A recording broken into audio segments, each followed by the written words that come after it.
My name is Jessie Reed, and I'm from Rome, and I am a local social worker. I work for Pro Family, and I also have started the group Turn Your Back on Hate.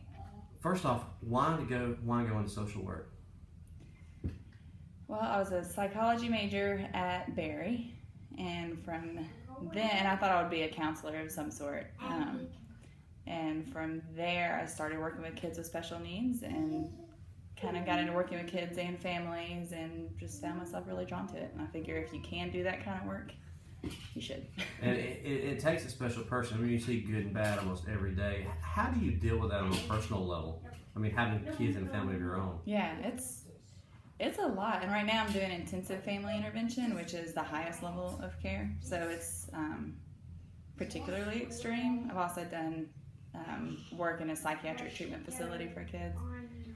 But over time, I've just learned that, I do the best I can while I'm there, and that's all I can do. And so I've gotten a lot better about not taking it home with me because I realize my limitations as an individual to do good. I just do the best I can, and then that's all I can really do. Then, like you said, you not only then continued out, branched out, you created the group Turn Your Back on Hate. Mm-hmm. What was the mindset brainchild behind that? That came about when there was a neo-Nazi KKK white supremacy rally that came to town.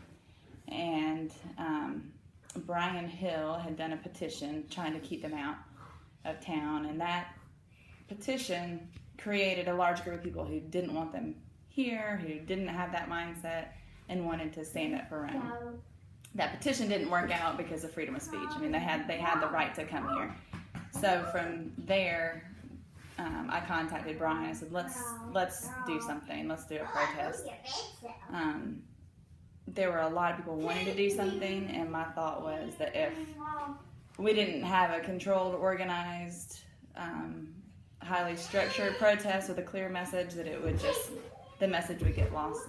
And you've continued to do things and help community groups and members out. Why? I mean, is there a reason that you particularly have dedicated and donated so much of your time? The protest was a big success. We had almost 400 people. Nobody got in our group. Nobody got arrested. Everybody did exactly what we wanted them to do.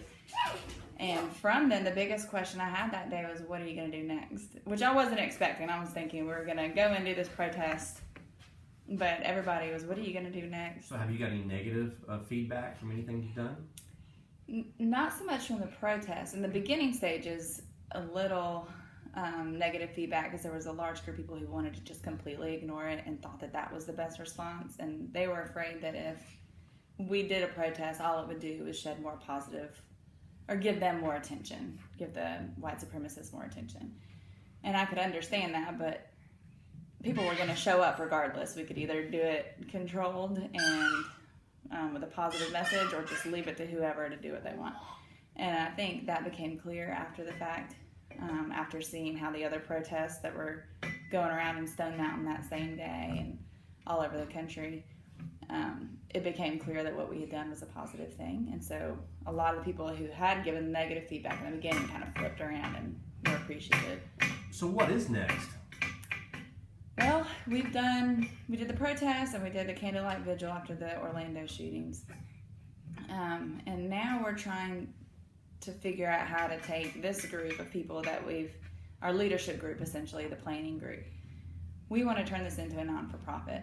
And so right now we're focused on how do we make this a legitimate entity in Rome and something that we can sustain. And we're looking at how to turn Rome into a more compassionate place and how to affect policy in Rome and how to not only do reactionary events, but keep that conversation going. You are from Rome, Floyd County. Mm-hmm. You went to college here. This is where you established your family. This is where you're giving back to community. Why this area? I grew up here, like you said, and went to Barry. After Barry, I was like, I gotta get out of here. Rome's terrible. And then I left for 6 years and did some traveling. I lived in Asheville, North Carolina for a while.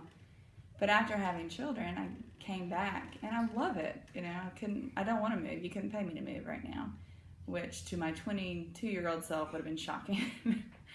But But it's a great town to raise your kids in, and I think it's really taking a turn for the positive. I think there's a lot going on. There's a lot of good people here. Downtown is awesome. There's a lot of free stuff to do with your children. It's beautiful. For more information about Turn Your Back on Hate, how can they find you? Facebook right now is the best place to find us. It's an open group, Turn Your Back on Hate. We have a website, but we haven't gotten it really up and running yet. We just have pretty much the domain name purchased, though. But when that's up, what is that going to be? It'll be turnyourbackonhate.com.